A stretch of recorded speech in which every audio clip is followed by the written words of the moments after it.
പുതുപുത്തനാക്കിയ നമ്മുടെ ദേവാലയത്തിൻ്റെ ഉദാശ കർമ്മത്തിലാണ്. പരിശുദ്ധ കുർബാനയുടെ നടുവിലാണ് നമ്മൾ ആ ഉദാശ കർമ്മം അനുഷ്ഠിക്കുന്നത്. മൂറോൻ തൈലം വാഴ്ത്തുന്ന പ്രധാനപ്പെട്ട പ്രാർത്ഥനാ ശുശ്രൂഷകളിലേക്ക് നമ്മൾ ഉടനെ തന്നെ പ്രവേശിക്കുകയാണ്. നമ്മളുടെ ഈ പതുവ ഇടവക ബഹുമാനപ്പെട്ട വികാരിച്ചനിവിടെ സൂചിപ്പിച്ചതുപോലെ വളരെ പ്രധാനപ്പെട്ട ഒരു ക്രൈസ്തവ കേന്ദ്രമാണ്. നല്ല യാത്രാ സൗകര്യങ്ങളുണ്ട്. സാമാന്യം വലിയൊരു ഇടവകയാണ്. 325 കുടുംബങ്ങൾ ഉള്ള ഈ ഇടവക നല്ല ഒരു ഫലഭൂയിഷ്ഠമായ മണ്ണ് കാത്തു സൂക്ഷിക്കുന്ന ഇടവും കൂടിയാണ്. ഇവിടെ നമുക്ക് ഇതുപോലെ ഈ പള്ളി ഇത്ര വേഗത്തിൽ പുത്തനാക്കാൻ സാധിച്ചതിൽ നമുക്കെല്ലാവർക്കും വലിയ സന്തോഷമുണ്ട്. ബഹുമാനപ്പെട്ട വികാരിച്ചനെയും വൈകാരന്മാരെയും നിർമ്മാണ കമ്മിറ്റിക്കാരെയും എല്ലാം സ്നേഹപൂർവ്വം ഞാൻ അഭിനന്ദിക്കുകയാണ്. പള്ളിയുടെ പാർശ്വങ്ങളിലേക്ക് വിങ്സ് എടുത്ത് എല്ലാവർക്കും സൗകര്യപ്രദമായ രീതിയിൽ ഇരിക്കാനും തിരുക്കർമ്മങ്ങളിൽ പങ്കെടുക്കാനുമുള്ള ആ ഒരു വലിയ മികവോടുകൂടിയാണ് ഇതിൻ്റെ നവീകരണം നടത്തിയിരിക്കുന്നത്. വേദപുസ്തകത്തിൽ ആദ്യ താളുകളിൽ തന്നെ നമ്മൾ കാണുന്ന ഏറ്റവും ശ്രദ്ധേയമായൊരു കാര്യം ദൈവം ലോകത്തെ സൃഷ്ടിക്കുന്ന അല്ലെങ്കിൽ പ്രപഞ്ച നിർമ്മിതിയുടെ കാര്യമാണല്ലോ. ഉൽപ്പത്തി പുസ്തകം 1-ാം അധ്യായം. ലോക സൃഷ്ടിക്ക് ദൈവം 34 തിരുവചനങ്ങളാണ് പറഞ്ഞത്. നമ്മൾ ആദ്യ അധ്യായം വായിക്കുമ്പോൾ നമുക്ക് മനസ്സിലാകും. ലോകത്തിലെ എല്ലാ കാര്യങ്ങളും സൃഷ്ടിക്കുന്നതിന് 34 തിരുവചനങ്ങൾ ദൈവം പറഞ്ഞു. എന്നാൽ പിന്നീട് നമ്മൾ വിശുദ്ധ ഗ്രന്ഥത്തിൽ കാണുന്നത് സാങ്ച്വറി അല്ലെങ്കിൽ മദ്ബഹ എന്ന് നമ്മൾ പറയുന്ന ആരാധനയുടെ ഏറ്റവും ശ്രദ്ധേയമായ ആ ഭാഗം നിർമ്മിക്കുന്നതിന് ലോക സൃഷ്ടിക്ക് 34 തിരുവചനങ്ങളാണ് ഉപയോഗിച്ചതെങ്കിൽ അതിൻ്റെ 10 മടങ്ങ് നിർദ്ദേശങ്ങളാണ് തിരുവചനങ്ങളിലൂടെ ദൈവം നൽകുന്നത്. എങ്ങനെയാണ് ഒരു സാങ്ച്വറി മദ്ബഹ അൾത്താര നിർമ്മിക്കേണ്ടത് എന്നത് നമ്മുടെ ഈ അൾത്താര കാണുമ്പോൾ തന്നെ നമുക്കറിയാം. അവിടെ ചുരുത്തിയിരിക്കുന്ന ശ്രദ്ധ എത്ര മനോഹരമായ രീതിയിൽ എല്ലാ അംശങ്ങളും കൂട്ടിച്ചേർത്ത് കരുപ്പിടിപ്പിച്ച അതിമനോഹരമായ മദ്ബഹയാണ് നമ്മളുടേത്. ലോകം ദൈവം സൃഷ്ടിച്ചത് മനുഷ്യൻ്റെ ഉപയോഗത്തിന് വേണ്ടിയാണ്. Universe is a space God made for us, for humanity. Sanctuary is the place we make for God. Sanctuary മദ്ബഹ എന്ന് പറയുന്നത് മനുഷ്യൻ, നമ്മൾ ദൈവത്തിനു വേണ്ടി നിർമ്മിക്കുന്ന ആലയമാണ്. സാങ്ച്വറിയിലാണ് നമ്മൾ സ്വർഗത്തെ കാണുന്നത്. മദ്ബഹായുടെ ഉദാശ കർമ്മത്തിൽ ആ പ്രാർത്ഥനയിലൂടെ നമ്മൾ കടന്നു പോകുമ്പോൾ നമ്മൾ സ്വർഗത്തിൽ എത്തിയതുപോലെ നമുക്കും തോന്നും. അത്ര ആത്മീയ പ്രാധാന്യമുള്ള നമ്മളുടെ ജീവിതത്തിൻ്റെ ആത്യന്തികമായ ലക്ഷ്യത്തെ എല്ലാം എടുത്ത് കാണിക്കുന്ന രീതിയിലാണ് കർമ്മങ്ങൾ നമ്മൾ നടത്തുന്നതും ഈ മദ്ബഹ ക്രമീകരിച്ചിരിക്കുന്നതും.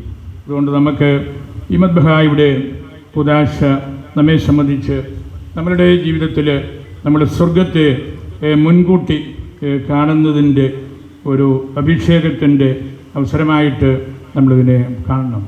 നമ്മുടെ പാലായിൽ നിന്ന് മലബാറിലേക്കും റേഞ്ചിലേക്കും എല്ലാം കുടിയേറി പാർത്തവർ ഇവിടെ ആദ്യം അവർ ചെയ്ത കാര്യം ഒരു പള്ളി എങ്ങനെയെങ്കിലും പണിയണം, കുരിശ് നാട്ടി. അതിനുശേഷം അവർ ദേവാലയം പണിതിട്ടാണ് മറ്റ് കാര്യങ്ങളിലേക്കെല്ലാം നീങ്ങുന്നത്. അതാണ് ദേവാലയത്തിൻ്റെ പ്രത്യേകത. നമുക്ക് പ്രാർത്ഥിക്കാനൊരിടം, ദൈവം വസിക്കുന്ന ഒരു വീട് നമുക്ക് ആവശ്യമാണ്. അത് നമ്മൾ പണിയണമെന്നുള്ള ആ നിർബന്ധബുദ്ധി കാത്ത് സൂക്ഷിക്കുന്ന ആളുകളാണ് നമ്മളുടെ പൂർവികരും എല്ലാം. ഇന്നത്തെ സുവിശേഷത്തിൽ ഈശോ ജെറൂസലം ദേവാലയത്തെ റെക്ടിഫൈ ചെയ്യുന്ന കർമ്മമാണ് നമ്മൾ കാണുന്നത്. ശുദ്ധീകരിച്ചു, ദേവാലയത്തെ ഈശോ ശുദ്ധീകരിച്ചു. അവിടുത്തെ കർമാനുഷ്ഠാനങ്ങൾ, ക്രയവിക്രയങ്ങളൊക്കെ കണ്ടപ്പോൾ ഈശോയ്ക്ക് മടുപ്പ് തോന്നി. അതുകൊണ്ടാണ് ഈ ശുദ്ധീകരണം നടത്തിയത്. വളരെ രൂക്ഷമായ ഭാഷയിൽ ഈശോ സംസാരിച്ചു. അവിടെ ഉണ്ടായിരുന്ന കച്ചവടക്കാരെയും എല്ലാം പുറത്താക്കി. ദേവാലയം പ്രാർത്ഥനാലയമാണ്. ഡോമുസ് ഒറാസിയോണിസ്, എൻ്റെ പിതാവിൻ്റെ ഭവനം പ്രാർത്ഥനയുടെ വീടാണ്. പ്രാർത്ഥനയ്ക്ക് അനുയോജ്യമായ കാര്യങ്ങളൊന്നും ഇവിടെ പാടില്ല. കൊമേഴ്സ് പ്രാർത്ഥനയ്ക്ക് വിരുദ്ധമാണ്.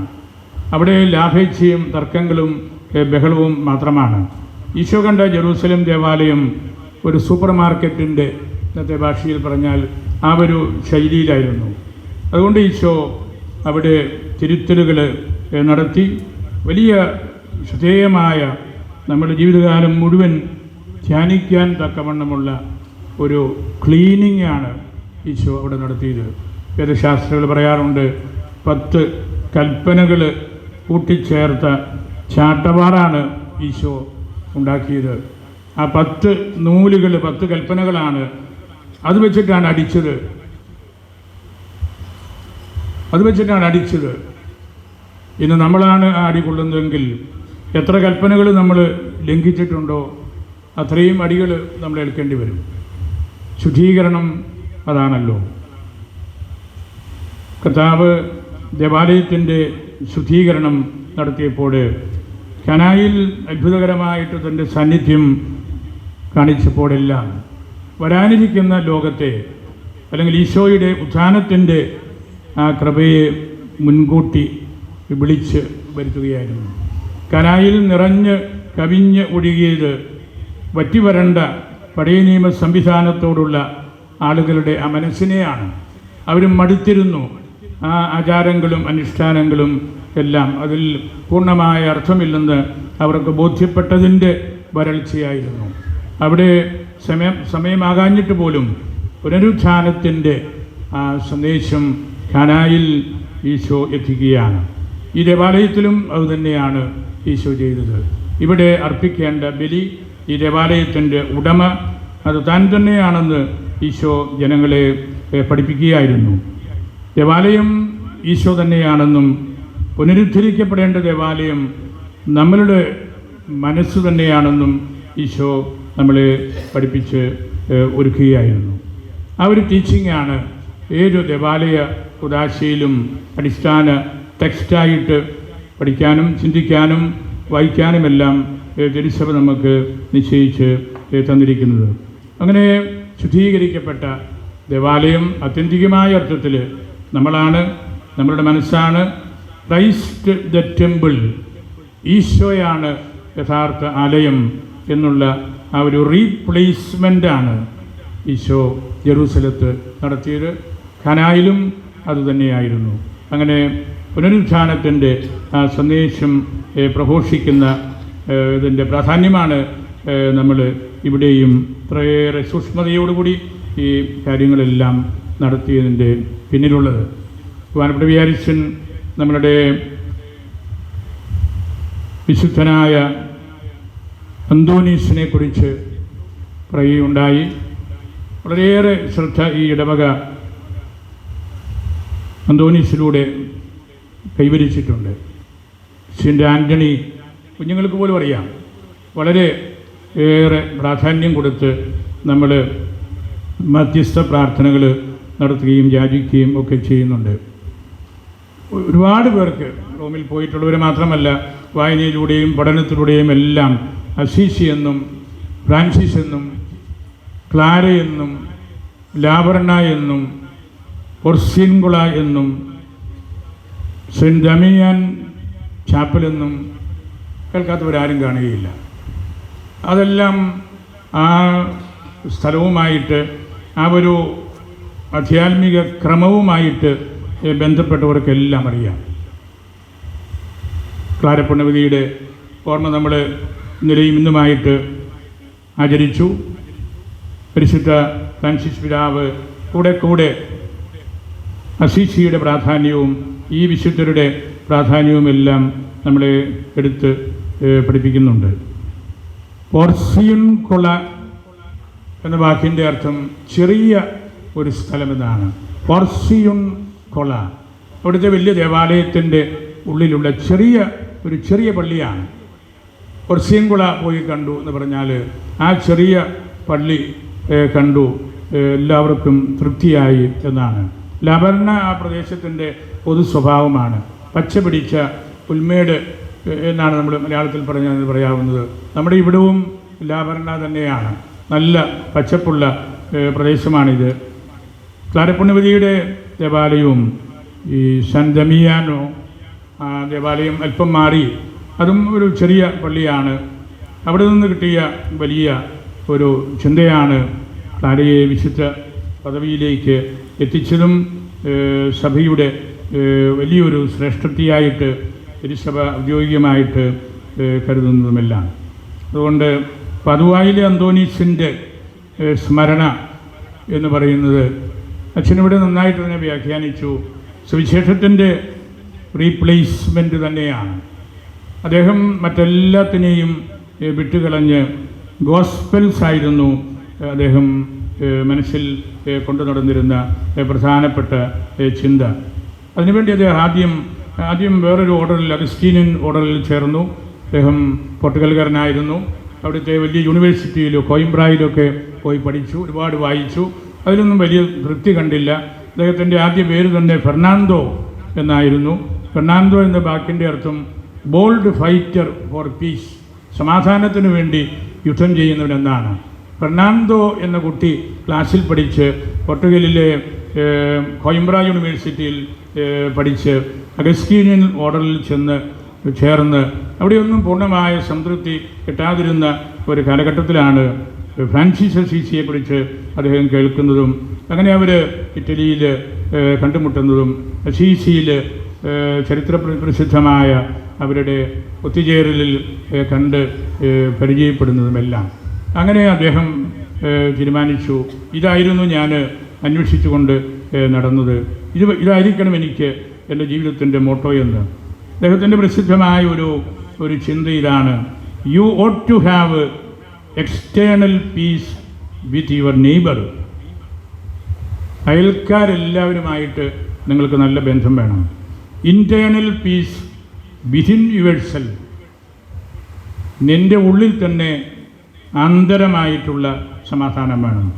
And eternal peace with God in heaven. സ്വർഗത്തിലുള്ള ദൈവവുമായിട്ട് നിത്യമായ സമാധാനവും ഉണ്ടായിരിക്കണം.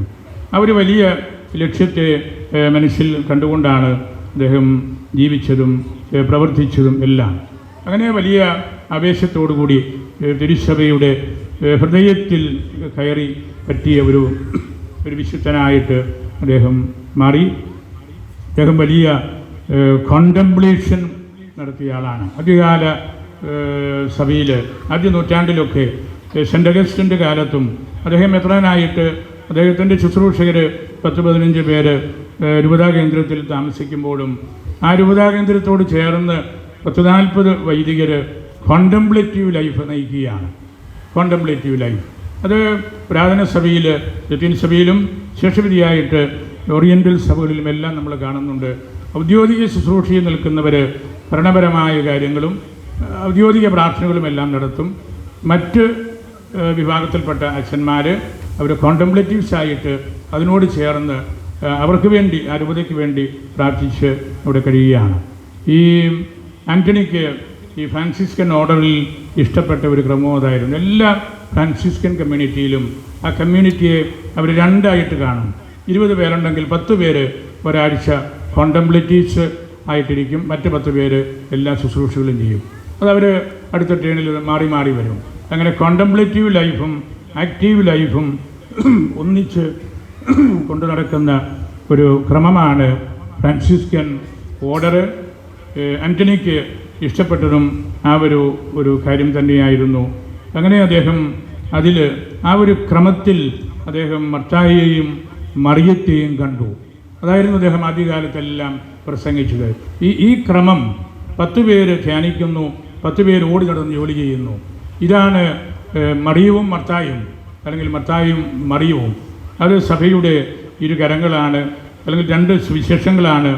ആ 2 സുവിശേഷത്തെയും നമ്മൾ ഉള്ളപ്പാർട്ട് ചെയ്യരുത്, വലിച്ച് അകറ്റിക്കളയരുത്. അത് സന്യാസക്രമത്തിലും സെക്കുലർ അച്ഛന്മാർ ആയിട്ട് നമ്മളെപ്പോലെ ജീവിക്കുന്നവർക്കും വളരെ പ്രധാനപ്പെട്ട കാര്യമാണ് ഈ കോണ്ടംപ്ലേറ്റീവ് കാര്യങ്ങളോട് ചേർന്ന് നിൽക്കുക എന്ന് ഉള്ള കാര്യവും. അദ്ദേഹം വലിയ അത്ഭുത പ്രവർത്തകനായിരുന്നു. ഞാൻ സമയപരിമിതി മൂലം ഇതിലേക്കൊന്നും കിടക്കുന്നില്ല. അദ്ദേഹം മനുഷ്യരോട് മാത്രമല്ല മത്സ്യങ്ങളോട് സംസാരിച്ചിരുന്നു. കടലിൻ്റെ തീരത്ത് പോയി പ്രസംഗിക്കുമ്പോൾ മനുഷ്യരെല്ലാം, ഇപ്പോൾ ഇവിടെ കുട്ടികൾ നല്ല വസ്ത്രം ധരിച്ച് എല്ലാവരുമുണ്ട്, മുതിർന്നവർ, അവർ അതുപോലെ തന്നെ മത്സ്യങ്ങൾ അവരുടെ ചെറുപ്പം അനുസരിച്ച് അദ്ദേഹത്തിൻ്റെ സ്വരം കേൾക്കുമ്പോൾ കടലിൽ എഴുന്നേറ്റ് നിൽക്കുമായിരുന്നു. അതായിരുന്നു അദ്ദേഹത്തിൻ്റെ പ്രത്യേകത. മത്സ്യങ്ങൾ ഈ ആൻ്റണിയുടെ വിശുദ്ധൻ്റെ സ്വരം കേൾക്കാനായിട്ട് നിൽക്കുമായിരുന്നു. അതുപോലെ അദ്ദേഹത്തിന് ബൈലൊക്കേഷൻ ഉണ്ടായിരുന്നു എന്നാണ് അദ്ദേഹത്തിൻ്റെ ചരിത്രകാരന്മാർ പറയുന്നത്. ഒരേ സമയത്ത് 2 സ്ഥലങ്ങളിൽ ഒരേ കാര്യങ്ങൾ പറഞ്ഞുകൊണ്ട് നിൽക്കുക. അങ്ങനെ സഭയുടെ അടിസ്ഥാനപരമായിട്ടുള്ള ചിന്തകളെല്ലാം കൂട്ടി യോജിപ്പിച്ച് തിരുസഭയിൽ വലിയ മുന്നേറ്റ പ്രസ്ഥാനങ്ങൾ നടത്തി. ഫ്രാൻസിസിയുടെ സ്റ്റിഗ്മാറ്റകളെക്കുറിച്ച് ഈ ആൻ്റണിക്ക് വലിയ കൗതുകവും ആരാധനയുമായിരുന്നു. അങ്ങനെയാണ് അദ്ദേഹം സുവിശേഷത്തിൻ്റെ പ്രഘോഷകനായിട്ടും വലിയ പ്രബോധകനായിട്ടുമെല്ലാം മാറുന്നത്. അദ്ദേഹത്തെ പരിശുദ്ധ സിംഹാസനം വിളിച്ചത് ഡോക്ടർ ഓഫ് ദ ഗോസ്പൽ എന്നാണ്. സുവിശേഷത്തിൻ്റെ ആധികാരികത അദ്ദേഹത്തിലുള്ളത് കൊണ്ട് doctor of the gospel, a jewel case of the gospel, hammer of the heretics. ആരെങ്കിലും സഭയ്ക്കെതിരായിട്ട്, വൈദികർക്കെതിരായിട്ട് വിമർശനം നടത്തിയാൽ അവിടെ ചെന്ന് അന്തോനീസ് പ്രസംഗിക്കും, ചുറ്റി കൊണ്ട് ഇടി കൊടുക്കുന്ന പോലെ. Hammer of the heretics. തെറ്റായ കാര്യങ്ങൾ ആര് പഠിപ്പിച്ചാലും അവിടെ ചെന്ന് അദ്ദേഹം തിരുത്തി പ്രസംഗിക്കും. അങ്ങനെ ഒരുപാട് കാര്യങ്ങൾ വിശുദ്ധൻ്റെ ജീവിതത്തിലുണ്ട്. നമുക്ക് ആ വിശുദ്ധനെ ഇവിടെ കിട്ടിയത് വലിയ ഭാഗ്യമാണ്. ആ വിശുദ്ധൻ്റെ ജീവിതത്തിൽ നിന്നാണ് അസീസിയുടെയും അന്തോനീസിൻ്റെയും ക്ലാരപ്പുണ്യവതിയുടെയും ഒക്കെ ജീവിതത്തിൽ നിന്നാണ് സമഗ്ര എക്കോളജിയെക്കുറിച്ച് പരിശുദ്ധ പിതാവ് ഉൾപ്പെടെ ഇപ്പോൾ പറഞ്ഞുകൊണ്ടിരിക്കുന്നത്. കാരണം ആ വിശുദ്ധന്മാർ പ്രകൃതിയോട്, മൃഗങ്ങളോട്, മത്സ്യങ്ങളോട് എല്ലാം സംസാരിച്ചിരുന്നു. കാട്ടിലൊക്കെ പോയി താമസിക്കുമായിരുന്നു. മൃഗങ്ങളൊന്നും അവരെ ഉപദ്രവിക്കുകയില്ല. ഇന്ന് കാലാവസ്ഥയും അതുപോലുള്ള മറ്റു കാര്യങ്ങളുമെല്ലാം മാറിമറിഞ്ഞപ്പോൾ പരിശുദ്ധ പിതാവ് ഗൗരവതരമായ രീതിയിൽ ആ കാര്യങ്ങളിൽ ഇടപെടുന്നുണ്ട്. നമ്മുടെ നാട്ടിൽ തന്നെ സുനാമി, ഓക്കി, മഹാപ്രളയം, മണ്ണിടിച്ചിൽ, വന്യജീവികളുടെ കടന്നാക്രമണം, കൃഷിനാശം, ജീവഹാനി, ക്വാറികളുടെ വർധനവ്, ജീവനോപാധികളുടെ ദൗർലഭ്യം, ഉരുൾപൊട്ടൽ, ഇപ്പോൾ അവസാനമായിട്ട് മലബാർ റീജിയണിൽ വന്ന വലിയ ദുരന്തം, ഇങ്ങനെ ഒരുപാട് കാര്യങ്ങൾ നടന്നുകൊണ്ടിരിക്കുകയാണ്. കൈവിട്ടു പോവുകയാണ്.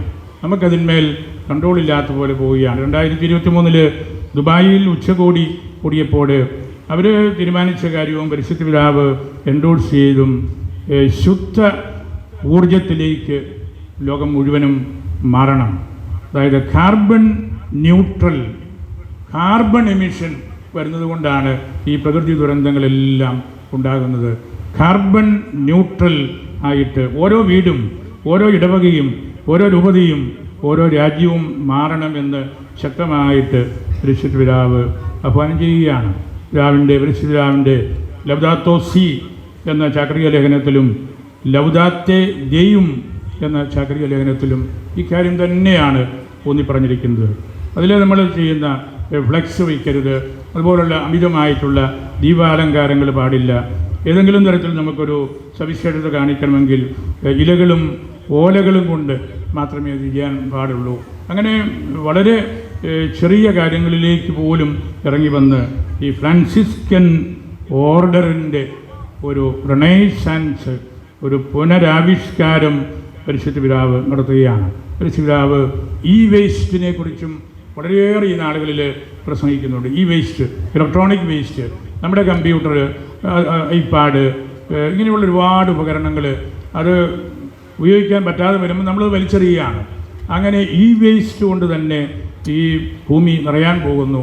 അതിൻ്റെ ക്രമീകൃതമായിട്ടുള്ള എന്താണ് ഇതിനെ മറയ്ക്കുന്നതിനുള്ള സംവിധാനത്തിലേക്ക് എത്തണം തുടങ്ങിയ ഒട്ടനവധി കാര്യങ്ങളിലൂടെ പറയുമ്പോൾ നമ്മൾ ഒറിജിനലായിട്ട് പാദോവായിലെ അന്തോനീസിനെ ഇവിടെ നമ്മൾ ആദരിക്കുമ്പോൾ ബഹുമാനിക്കുമ്പോൾ അദ്ദേഹം സുവിശേഷം പ്രസംഗിച്ചു, അല്ലെ കാണാതെ പോയ വസ്തുക്കളുടെ മധ്യസ്ഥനായി എന്ന് മാത്രമല്ല, ഈ പ്രപഞ്ചത്തിൻ്റെ നഷ്ടം സംഭവിച്ചുകൊണ്ടിരിക്കുമ്പോൾ, അതിൻ്റെ ദുരന്ത ഫലങ്ങൾ അനുഭവിച്ചുകൊണ്ടിരിക്കുമ്പോൾ അതിനെ എങ്ങനെയാണ് നമ്മൾ സംരക്ഷിക്കേണ്ടത്. മാർപ്പാപ്പ പറഞ്ഞു, ചെറിയ വെള്ളക്കുഴികൾ, നീർക്കുഴികൾ കുത്തിയാൽ മതി, കയ്യാലുകൾ കെട്ടിയാൽ മതി, മണ്ണൊലിപ്പ് നിയന്ത്രിച്ചാൽ മതി. ഇങ്ങനെ നമ്മൾ അതിൻ്റെ ആശാന്മാരാണല്ലോ, കാലാനുമതിയിൽപ്പെട്ട എല്ലാവരും ചെയ്തുകൊണ്ടിരിക്കുന്ന ഒരു കാര്യം തന്നെയാണിത്.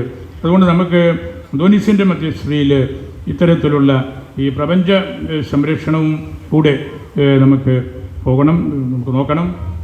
സൗരോർജ വിളക്കുകൾ കൂടുതലായിട്ട് ഉപയോഗിക്കണം, വാട്ടർ ഹീറ്ററുകൾ ഉപയോഗിക്കണം, മഴവെള്ളം സംരക്ഷിക്കണം, നീർക്കുഴികൾ പണിയണം, പൂന്തോട്ടം നിർമ്മിക്കണം, അടുക്കളത്തോട്ടം നിർമ്മിക്കണം, ഗ്യാസ് പ്ലാന്റ് ഉപയോഗിക്കണം, പച്ചക്കറിത്തോട്ടം എല്ലാവരും ഉണ്ടെന്ന് ഉറപ്പുവരുത്തണം, ജൈവകൃഷി സ്വന്തമാക്കണം, മൃഗസംരക്ഷണം വേണം, കോഴി വളർത്തൽ വേണം, ഔഷധ ചെടികൾ വേണം.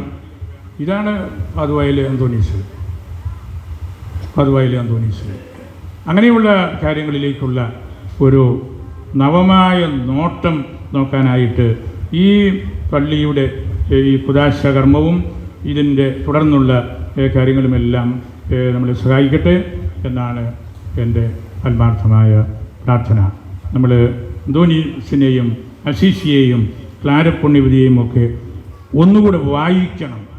അവരുടെ സമഗ്രതയിൽ അവരെ കാണാനായിട്ട് നമ്മൾ പരിശ്രമിക്കുമ്പോഴാണ് ഈ പറഞ്ഞ കാര്യങ്ങളെല്ലാം സുവിശേഷത്തിലുമുണ്ട്. ഈശോ പറഞ്ഞതും പഠിപ്പിച്ചതും എല്ലാം കൃഷിക്കാരെക്കുറിച്ചും കൃഷിയിടങ്ങളെക്കുറിച്ചും മണ്ണിൻ്റെ മേന്മയെക്കുറിച്ചും ഒക്കെ ആയിരുന്നല്ലോ.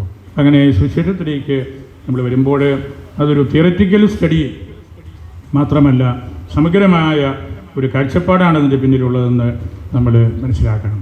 നമ്മൾ ഈ ദേവാലയം അതിമനോഹരമായിട്ട് പുതുക്കി പണിതു. ഞാൻ വിചാരിച്ചതിന് പ്രത്യേകമായിട്ട് ഓർത്ത് നന്ദി പറയുകയാണ്. അച്ഛൻ്റെ ആമുഖവാക്കുകളിൽ അച്ഛനെല്ലാം പറഞ്ഞിരുന്നു. ആ പ്രസവം കേട്ടപ്പോൾ ഒരമ്മ ഒരു കുഞ്ഞിനെ പ്രസവിച്ചതിന് ശേഷവും ആ അമ്മ ആ കുഞ്ഞിനെ ഉള്ളിലേക്കെടുക്കുന്ന ഒരു പ്രക്രിയ ഉണ്ടല്ലോ, അതായിരുന്നു എൻ്റെ മനസ്സിൽ കൂടെ പോയത്. അമ്മ ആ കുഞ്ഞിനെ പ്രസവിച്ചു, കുഞ്ഞ് വളരാൻ തുടങ്ങി. പക്ഷേ അമ്മ വീണ്ടും ആ കുഞ്ഞിനെ എന്നും എടുത്ത് കഴുകി വൃത്തിയാക്കി പാല് കൊടുത്ത് ഭക്ഷണം കൊടുത്ത് ഉമ്മ വെച്ച് തോളയിലിട്ട് എടുത്തുകൊണ്ട് നടന്ന് ആ കുഞ്ഞിനെ വീണ്ടും ഉള്ളിലാക്കുകയാണ്, വീണ്ടും ഉള്ളിലേക്ക് എടുക്കുകയാണ്. അങ്ങനെയാണ് നമ്മളെല്ലാവരും വളർന്നത്. അമ്മ നമുക്ക് പിറവി നൽകിയതിന് ശേഷം ആ അമ്മ എന്നും പരിശ്രമിക്കുന്നത് ഈ കുഞ്ഞിനെ വീണ്ടും ഞാൻ ഉള്ളിലേക്ക് എടുക്കണം. അച്ഛനിവിടെ ഈ ഒരു വർഷം കഠിനാധ്വാനം ചെയ്ത് ഈ നിർമ്മിതി എല്ലാം നടത്തിയപ്പോൾ ഇന്ന് അച്ഛൻ്റെ വാക്കുകളിൽ അച്ഛൻ ഈ ദേവാലയത്തെ അച്ഛൻ ഉള്ളിലേക്ക് എടുക്കുകയായിരുന്നു. ഇതിൻ്റെ എല്ലാ കാര്യങ്ങളും അച്ഛൻ പറഞ്ഞു. എത്ര മനോഹരമായ ത്രോണോസാണ്, മദ്ബഹായാണ്, കിഴക്കേ ഭിത്തിയോട് ചേർത്ത നമ്മളുടെ ഏറ്റവും പ്രധാനപ്പെട്ട ബലിപീഠം, ബേസ്കസാകൾ, നമ്മുടെ സ്ലീവായ ഐക്കൺസ് കൊണ്ട് പൊതിഞ്ഞ ഒരു ത്രോണോസാണ്, സിംഹാസനമാണ് നമ്മളുടേത്. അതുപോലെ ഇതിൻ്റെ പാർശ്വ ഭിത്തികളിൽ വെച്ചിരിക്കുന്ന ചിത്രങ്ങൾ, വിയാസാക്കറായുടെ അതിമനോഹരമായിട്ടുള്ള കാര്യങ്ങൾ, അനവാതിൽ പുത്തനാക്കി പണിത് മനോഹരമാക്കി, രണ്ട് സൈഡും നമ്മുടെ തടത്തലച്ചൻ കുറവലങ്ങാട് പള്ളിയിൽ ചെയ്തതുപോലെ രണ്ട് സൈഡും എടുത്ത് ഇഷ്ടംപോലെ നമുക്ക് സ്ഥലമായി ദേവാലയത്തിൽ. അങ്ങനെ ഒട്ടനവധി പുതുപുത്തൻ കാര്യങ്ങൾ കൂട്ടിച്ചേർത്ത് ഇവിടെ ചെയ്യാനായിട്ട് സാധിച്ചു. അത് വലിയ ദൈവകൃപയാണ്. വളരെ ചുരുങ്ങിയ സമയത്തിനുള്ളിലാണ് അദ്ദേഹം ഇതെല്ലാം ചെയ്ത്. അദ്ദേഹം തന്നെ നല്ല കലാകാരനും വലിയ കഠിനാധ്വാനം ചെയ്യുന്ന സ്വഭാവക്കാരനുമാണ്. അതുകൊണ്ടാണിത് വേഗത്തിൽ നിങ്ങൾ വൈക്കാരന്മാരെയും കമ്മിറ്റിക്കാരെയും എല്ലാം ചേർത്ത് നിർത്തി ഈ മനോഹരമായ ഈ ഭവനം, ഈ ജൈവഭവനം പൂർത്തിയാക്കാനായിട്ട് സാധിച്ചത്. അദ്ദേഹത്തോട് ചേർന്ന് പ്രവർത്തിച്ച എല്ലാവരെയും ഞാൻ ഓർക്കുകയാണ്. ഞാനിവിടെ ഇവ കാണാൻ വേണ്ടിയൊക്കെ വന്നിരുന്നു പലതവണ. അപ്പോഴെല്ലാം നിങ്ങളുടെ വലിയ ആവേശവും സന്തോഷവും നേരിട്ട് കാണാനും മനസ്സിലാക്കാനും ഞാൻ പറഞ്ഞ നിർദ്ദേശങ്ങളൊക്കെ കൃത്യമായിട്ട് പാലിച്ച് ഈ മദ്ബഹായും ഈ ബേയ്മയും അതുപോലെ ദേവാലയത്തിനുള്ളിലെ മറ്റ് സംവിധാനങ്ങളുമൊക്കെ സുറമലബാർ സഭയുടെ ഒരു മോഡൽ പള്ളിയായിട്ട് ആർക്കും ഇതിനുള്ളിൽ കയറുമ്പോൾ കാണാം, അനുഭവിക്കാം. അതാണ് നമുക്കിവിടെയുള്ള വലിയ സ്വർഗീയമായിട്ടുള്ള ഒരു ആനന്ദം. ഈ കുദാശകർമ്മം ബലിപിതാവിനോടൊത്ത് ഞങ്ങൾക്ക് ഒന്നിച്ച് ചെയ്യാൻ പറ്റുന്നത് ജീവിതത്തിലെ വലിയ ഭാഗ്യമായിട്ട് ഞാൻ കരുതുകയാണ്. വലിയൊരു ഗ്രേസാണ് ഞങ്ങൾക്ക് ഒന്നിച്ച് ഈ നാളുകളിലെല്ലാം എത്രയോ പള്ളികൾ പുതുക്കപ്പെടുന്നത് ഒന്നിച്ച് മദ്ബഹായ അൾത്താര ഉദാശ ചെയ്യാനായിട്ട് സാധിക്കുന്നത് ദൈവം നമുക്ക് നൽകിക്കൊണ്ടിരിക്കുന്ന ഏറ്റവും വലിയ കൃപയായിട്ട് ഞാൻ കരുതുകയാണ്. അൽഫോൻസാമ്മയുടെ പള്ളി പുതുക്കപ്പെടുന്നപ്പോഴും അതുപോലെ അവിടെ ഒന്നിച്ച് തിരുനാൾ കുർബാന അർപ്പിക്കാനും ഒക്കെ ദൈവം നമ്മെ കൈപിടിച്ച് കൊണ്ടുപോകുന്ന പോലെയാണ് എനിക്ക് തോന്നുന്നത്. അതുകൊണ്ട് സാന്നിധ്യത്തിനും ഈ ഉദാശകർമ്മം ഒന്നിച്ച് നമുക്ക് ചെയ്യാൻ സാധിക്കുന്നതിലും ദൈവത്തോട് ഞാൻ നന്ദി പറയുകയാണ്. ഈ അച്ഛനെ ഒരിക്കൽ കൂടി ഓർക്കുന്നു. സമൃദ്ധരായ അച്ഛന്മാരെ ഈ ഇടവക രൂപതയ്ക്കും മിഷനുമെല്ലാം നൽകിയിട്ടുണ്ട്. ഞങ്ങളുടെ പ്രിയങ്കരനായ ചുരക്കാട്ട് മോൺസിഞ്ഞോർ ഇവിടെയുണ്ട്. എല്ലാ മാസത്തിലും തന്നെ പലതവണ ഇവിടെ വന്ന് ഇതെല്ലാം കണ്ട് പഠിപ്പിച്ച് പോകുന്ന ഒരു ക്രമമായിരുന്നു. അച്ഛൻ നമ്മുടെ അറിയുന്ന ആളായിരുന്നു. ഡോക്ടർ ജെല്ലൂസായിരുന്നു. അതുപോലെ ചുരക്കാട്ട് കൊച്ചച്ഛന്, മറ്റ് അച്ഛന്മാരെ കിരഞ്ചലച്ചന്, കടപ്പിലച്ഛന്, ജർമ്മനിയിലായിരിക്കുന്ന സുക്രിയാസന്, ഞങ്ങൾക്ക് ഏറ്റവും പ്രിയപ്പെട്ടവനായിരുന്ന ദിവംഗതനായ കക്കാട്ടിലച്ഛന്, ചുരക്കാട്ട് കൊച്ചച്ഛന്, ഇങ്ങനെ ഈ ഇടവക വലിയ സമർത്ഥരായ വൈദികരെ നൽകി. അതും രൂപതയ്ക്ക് വലിയൊരു മുതൽക്കൂട്ടായിട്ട് നമ്മളെല്ലാവരും കരുതുന്നു. അച്ഛന്മാരുടെ പേരുകൾ ഞാൻ വിട്ടുപോയി കാണും. ഈ ഇടവകയിൽ നിന്നുള്ള മറ്റച്ഛന്മാരും ഈ തിരുക്കർമ്മങ്ങളിൽ പങ്കെടുക്കുന്നുണ്ട്. അവരെ ഞാൻ പ്രത്യേകമായിട്ട് ഓർക്കുന്നു. അങ്ങനെ നമുക്ക് പ്രാർത്ഥിച്ച് ഒരുങ്ങി ഈ പുദാശ കർമ്മത്തിൻ്റെ ഏറ്റവും പ്രധാനപ്പെട്ട ഭാഗത്തേക്ക് കിടക്കാം. ആ പ്രാർത്ഥനകളിലൂടെ നമ്മൾ കടന്നു പോകുമ്പോൾ നമ്മൾ സ്വർഗത്തിലാണ് എന്നുള്ള ആ ഒരു വിചാരത്തോടുകൂടി അതിൽ പങ്കെടുക്കണം. അങ്ങനെ ഈ പള്ളിയുടെ പുദാശാകർമ്മം നമുക്ക് സ്വർഗം കണ്ട ഒരു അനുഭവമായിട്ട് മാറട്ടെ എന്ന് പ്രാർത്ഥിച്ച് നിങ്ങളെല്ലാവരെയും വിശുദ്ധ അന്തോനീസിനും പരിശുദ്ധ അൽഫോൻസാമയ്ക്കും ക്ലാര പുണ്യവതിക്കും സമർപ്പിച്ച് എൻ്റെ വാക്കുകൾ ഉപസംഹരിക്കും.